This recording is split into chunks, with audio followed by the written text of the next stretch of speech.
Però també estan desbordades, i crec que més, les administracions locals, els ajuntaments. Els ajuntaments han estat els que han tirat del carro durant molt de temps, quan encara la Generalitat no havia estat prou activa en aquest tema per solucionar la problemàtica de moltes famílies. I no només pel tema de l'habitatge, perquè els ajuntaments també solucionen altres problemes, els dels aliments, el de les beques de la canalla i molts problemes. I per tant aquí jo crec que hi ha dues situacions a plantejar. El problema actual, el problema de crisi real habitacional que tenim en aquest moment, però també no podem deixar de veure l'horitzó que se'ns planteja d'aquí un temps, o aquells problemes que no són tan urgents, però que els tenim sobre la taula. I em refereixo per un costat als joves, a la possibilitat d'accés a l'habitatge dels joves. Tenim un 80% dels joves pràcticament que no poden emancipar-se, i comptin que avui en dia jove s'ho és fins als 35 anys. Vull dir que ja no és tan jove als 35 anys, però que clar, que el nivell que estem posant és molt alt. I tenim un 75-80% de joves que no es poden emancipar. Per tant, aquí tenim un problema greu. Tenim un problema amb la gent gran que s'ha envellit i que està vivint en uns habitatges que no tenen les condicions per la seva situació actual i que, a més, estan en edificis que tampoc no tenen les condicions i que no les podran tenir perquè són condicions d'accessibilitat, de poder posar un ascensor, i que no hi poden ser perquè l'estructura arquitectònica de l'ascensor no ho permet, i per tant aquí tenim un problema i hem de veure què hi fem. I tenim un tema important com és el dels pisos ocupats. Abans se n'ha parlat, jo crec que s'ha fet una pinzellada i és molt important. És a dir, jo crec que aquí hem de diferenciar dos tipus d'ocupació. Em sembla que tots estarem d'acord que no volem veure cap família sota un pont, malvivint al carrer. Evidentment que no ho volem veure. I per tant, això és una cosa. I una altra molt diferent són les màfies que estan fent negoci i la gent que té molta cara i que ocupa promocions senceres i que relloga el dret a ocupar una promoció en un determinat lloc. Mirin, jo vinc de Valls, prop de Tarragona, i a prop d'una ciutat que es diu un poble que es diu Constantí, de 6.500 habitants. Allà tenen 150 habitatges ocupats. I tenen un problema tremendo de convivència social amb el barri del costat i un problema terrible i, a veure, de necessitats n'hi ha poques allà de famílies perquè l'Ajuntament ja les té calculades. Per tant, jo crec que això ho hem de posar sobre la taula i aquí s'hi haurà de donar una solució. Per tant, dues situacions, els deia, situacions, diguem-ne, d'emergència que s'han de donar resposta immediata i les situacions, diguem-ne, molt més estructurals que també no són menys importants, però que, clar, que de vegades l'emergència de dir, escolti'm, aquesta família està perdent l'habitatge i es quedarà al carrer, ens fa que no puguem o que no preveguem les altres que ens poden venir. En el tema de joves, per exemple, tenim la ILP, estem treballant ara a nivell de Parlament de Catalunya, una iniciativa legislativa popular que se'ns va presentar des de la UGT, des del col·lectiu Avalot, que són, diguem-ne, el col·lectiu jove de la UGT. Comptin que aquesta iniciativa ens la van presentar el 2007, que no ha decaigut i que va passant, diguem-ne, legislatura rere legislatura i que ara l'estem treballant. I aquí és molt important en aquest tema perquè ens ha de fer trobar fórmules diferents d'accés a l'habitatge pels joves. L'accés a l'habitatge per propietat serà molt difícil que els joves amb els nivells de rendes que tenen hi puguin accedir, però haurem de parlar de lloguer, haurem de parlar de tenències compartides, haurem de parlar d'altres fórmules. I en el lloguer, i ara acabo, en el lloguer sí que hi ha dos àmbits que jo crec que són molt importants, el dels grans tenidors d'habitatge, i aquests ja s'hi està treballant, jo crec que hi hem treballat bastant, però també els dels petits i mitjans tenidors d'habitatge. Un 80% dels habitatges d'aquest país estan en mans dels petits i mitjans tenidors. Jo crec que aquí és un camp per treballar, un camp per donar incentius, no pas allò del pal i la pastanaga, aquí pals no toquen. Jo crec que ja s'ha parlat abans de la persona que invertia una petita quantitat en comprar un segon habitatge que li garantia un nivell de renda per quan, per exemple, es jubilés, i per tant jo crec que aquí també serà un àmbit on haurem de treballar. Per tant, molta feina a fer. Gràcies. Moltes gràcies, senyor Ibarra. Bé, passem a donar la paraula al senyor Lluís Rabell, de diputat de Catalunya Sí que es pot. Molt bon dia a totes i a tots i afegir-me a tots els companys i companyes que abans han parlat i que us han agraït la invitació perquè realment és un debat interessant i com podeu veure és un debat polièdric. Realment parlar de polítiques d'habitatge és de les coses més complexes. Deixeu-me fer un parèntesi previ perquè ha sortit, ara la Rosa Maria ho deia, sovint hi ha és important, sobretot quan hi ha un debat en un cercle especialitzat que coneix bé una determinada matèria i els polítics de vegades diuen estan una mica complexats, diuen no en saben. Vigileu amb una derivada que sovint sentim sobre el coneixement o el desconeixement dels polítics. Som molt ignorants i estem obligats a debatre i a legislar sobre coses que coneixem poc. Mireu, ahir al Parlament vam parlar de ciberseguretat. Sabeu alguna cosa? De fiscalitat, de sanitat pública. Teniu molts coneixements de protecció de la infantesa, de llibertats i drets civils, de moltes coses. Naturalment, per tractar de tot això ens hem d'assessorar i hem de recórrer a la gent que en sap més de totes aquestes altres qüestions.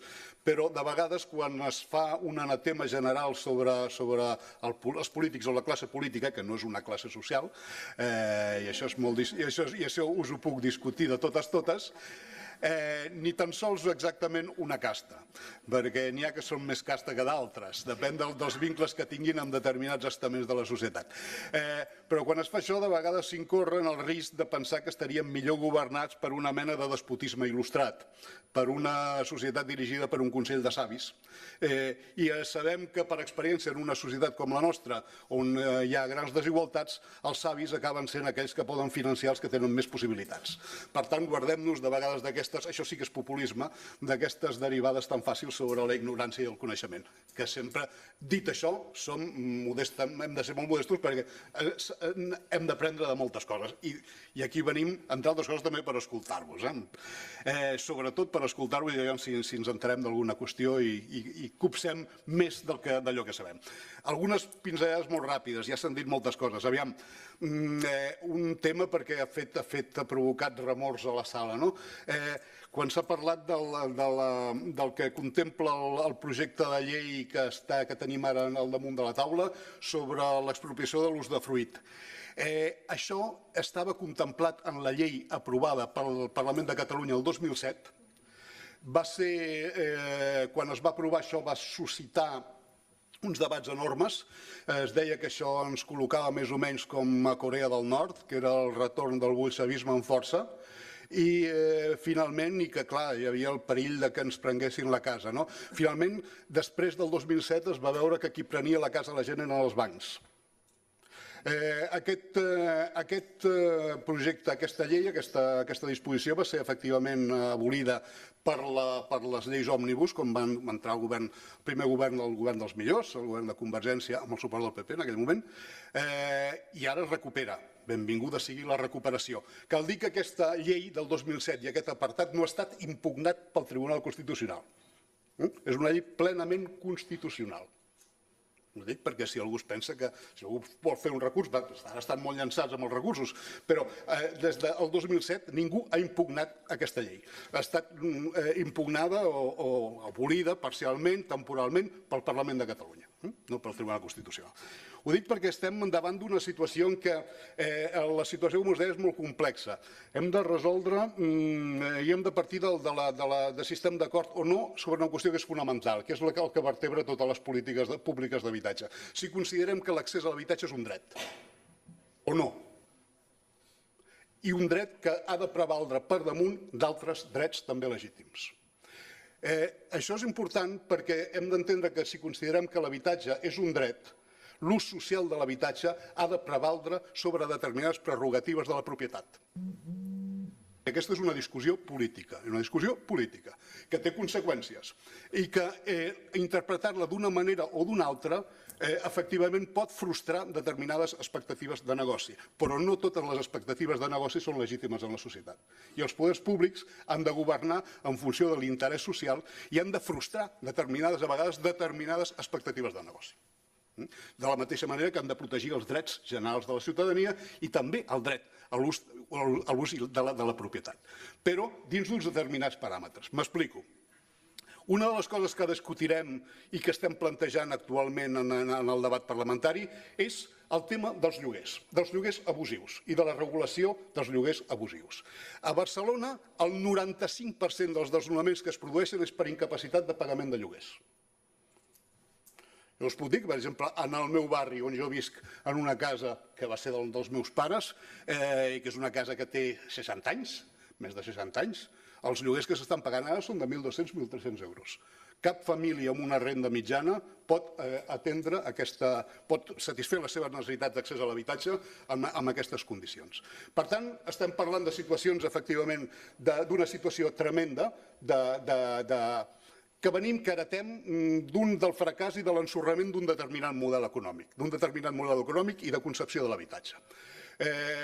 Hem tingut un model, venim d'uns anys, que han produït un autèntic desastre financer, econòmic, social, mediambiental i humà. I aquesta és la realitat. I hem de revertir aquesta situació i venim amb un dèficit enorme. Actualment a Barcelona tenim com la clau d'unes polítiques públiques d'habitatge que siguin democràtiques i que tinguin aquesta funció social és disposar d'un parc públic d'habitatges de lloguer social. I aquí anem absolutament endarrerits des de fa molts anys.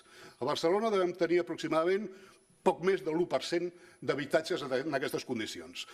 Necessitaríem tenir-ne un 15 o un 16% per poder fer determinades polítiques públiques i per poder incidir des de les administracions públiques en les polítiques del mercat, en la realitat del mercat. Si no tenim estris, difícilment podem incidir i podem racionalitzar el mercat, que lliurat a si mateix és pura especulació. Penseu que a Ciutat Vella, perdó que parli una mica de la meva experiència com a moviment veïnal, jo he estat sobretot activista del moviment veïnal abans d'entrar al Parlament, a Ciutat Vella actualment més de la meitat dels habitatges no compleixen la seva funció social d'habitatge. Això és un problema que distorsiona completament el dret social a l'accés a l'habitatge. Està expulsat, estem gentrificant la ciutat de Barcelona per diferents factors.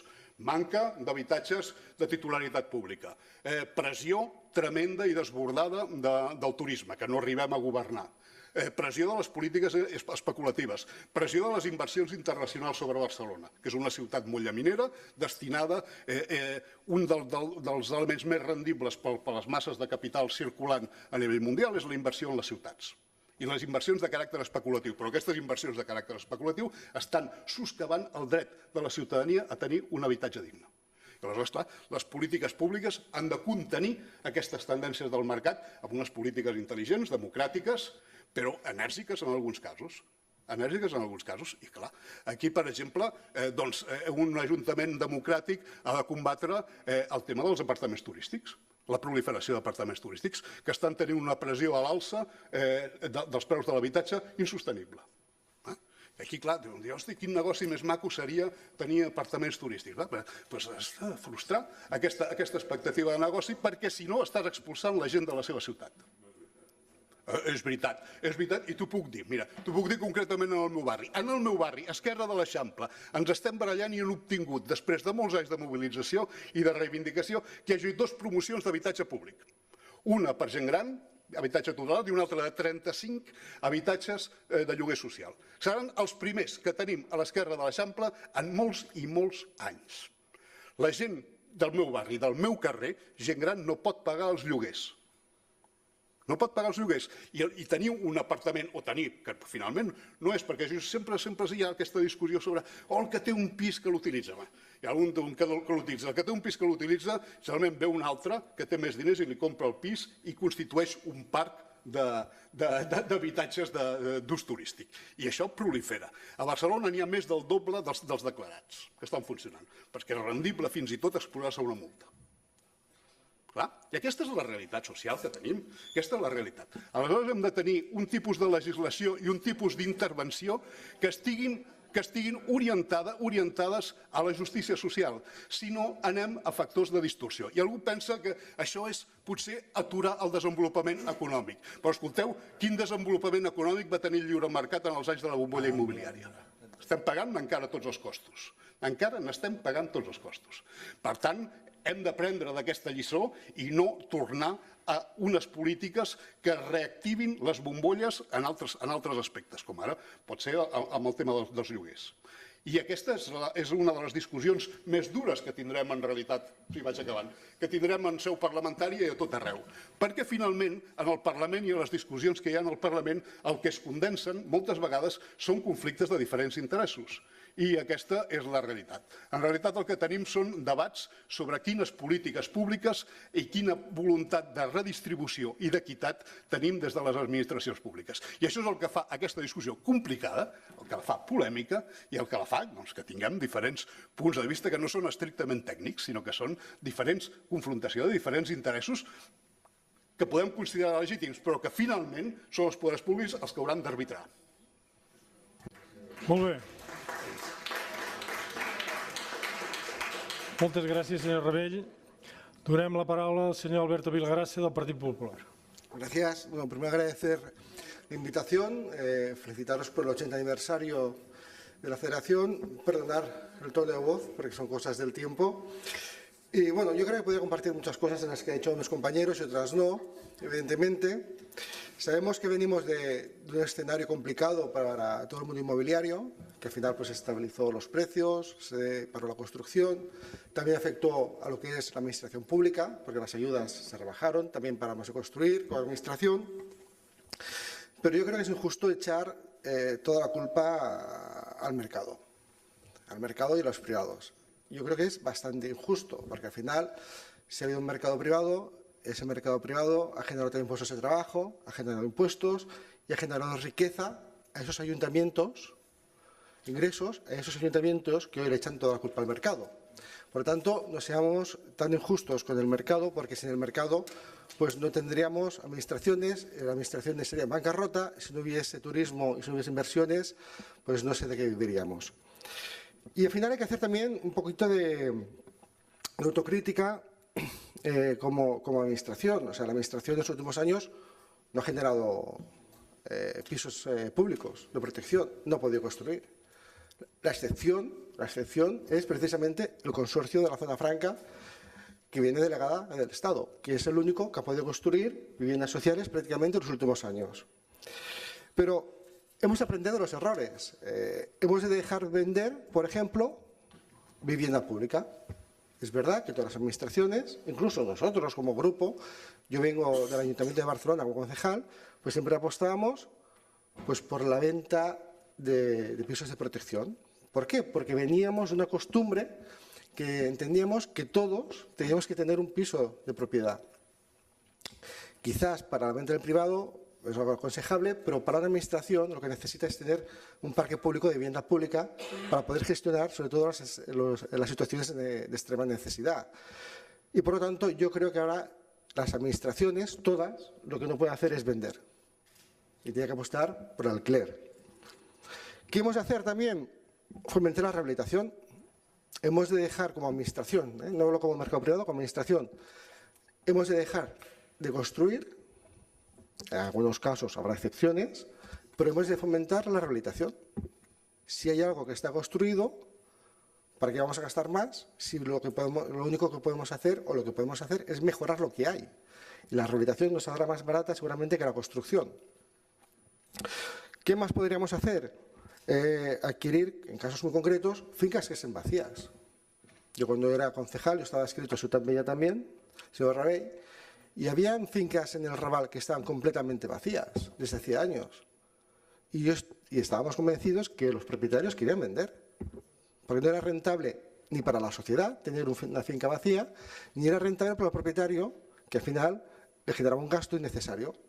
Pues esto se puede hacer también. ¿Qué más? Pues algo que hizo el alcalde de Badalona, Xavier García Albiol, que era llegar a acuerdos con los bancos, donde ese parque de vivienda que tenían los bancos y que no tenían salida, dejarlos al alquiler social. Muchos le llamaron bueno, me reservo los adjetivos, pero ahora muchos ayuntamientos están copiando la fórmula de Che García Albiol. ¿Por qué? Porque a los bancos también les interesa a sacar al mercado, aunque sea de alquiler social, sus viviendas. Y a los ayuntamientos les interesa también dar una salida a aquellas personas que necesitan vivienda social. Y algo importante es revisar el planteamiento territorial. El planteamiento territorial es muchas veces hasta absurdo. ¿Por qué? Porque no es lo mismo la necesidad de vivienda social que pueda tener, por ejemplo, San Vicente de Montal a Santa Coloma de Gramenet, por el perfil de la persona que vive en el municipio, por el número de habitantes, por la demanda de vivienda social. Yo pongo un ejemplo muy rápido. El otro día me viene una persona que dice, sí, vamos a construir 700 viviendas en un municipio de 2.000 habitantes. El ayuntamiento está de acuerdo en que construyamos esas 700 viviendas, el ayuntamiento está de acuerdo, dice, pero nos exige un 30% de vivienda social. Yo calculaba, digo, pues eso son unos 200 pisos de función social. Es decir, 200 pisos dedicados a administración pública con un municipio de 2.000 habitantes. ¿Hay esa oferta? ¿Hay esa demanda? O sea, ¿eso es real? Eso no es real. El ayuntamiento lo que va a hacer será comerse literalmente esas 200 viviendas. Se las va a comer. Quizás el privado genere otro tipo de actividad que pueda atraer personas a ese municipio y cree riqueza. Si el proyecto de las 700 viviendas es factible y el ayuntamiento está de acuerdo, ¿por qué le exiges un paquete de vivienda social que no es realista? Porque para acceder a la vivienda social, normalmente has de estar empadronado en ese municipio. Y me estás diciendo que el 10% de ese municipio te está pidiendo vivienda social. Eso no es verdad. Y luego, cuando hablamos sobre los privados, yo primero lo que pienso es que a los privados prácticamente os hemos de dejar en paz. Os hemos de dejar en paz, os hemos de poner las cosas fáciles y no complicaros la vida. A mí cuando alguien habla de legislar tanto, a mí me da miedo. Me da miedo porque al final se quieren meter tanto legislar hasta en lo que comes y cuánto duermes. Y le decía a la representante de Ciutadans, al final también, si legislamos, seamos realistas. Si sabemos que algo se va a impugnar, no hagamos el tonto, no hagamos perder el tiempo a la gente y legislemos sobre lo que podemos legislar. O no perdamos el tiempo, y hago autocrítica también, antes se comentaba que estamos en una ponencia de ley de vivienda social de emergencia que viene del año 2007. Es que es una auténtica barbaridad. Ese es mi primer mandato como imputado. Yo vengo del ayuntamiento, como decía antes. El ayuntamiento es mucho más dinámico. La vida municipal es mucho más rápida, es más práctica. La verdad es que es todo mucho más inmediato. Y la vida parlamentaria, yo, y disculpar, para mí, y perdonar la expresión, veo que todo es un parto. Y es así. Y a mí cuando me ponen una ponencia de ley que viene del año 2007, pienso, hombre, ¿esto tiene algún sentido? Esto no tiene sentido. Y además, me acuerdo que fue lo primero que pregunté, ¿tiene algún sentido que sigamos adelante con esta comisión? Y dice, sí, porque hay que dar un final. ¿Pero qué final le vas a dar? Si las condiciones han cambiado, si la situación no es la misma. O sea, legislar algo que viene de 2007 no tiene sentido. Es engañar a los promotores, es engañar a nosotros mismos, es perder el tiempo. Y yo realmente creo que es lo que decía antes. Tanto legislar, al final os complica la vida a vosotros. La administración ha de estar para lo que está. Intentar dar soluciones. Cuando los privados no llegan a una solución, intentar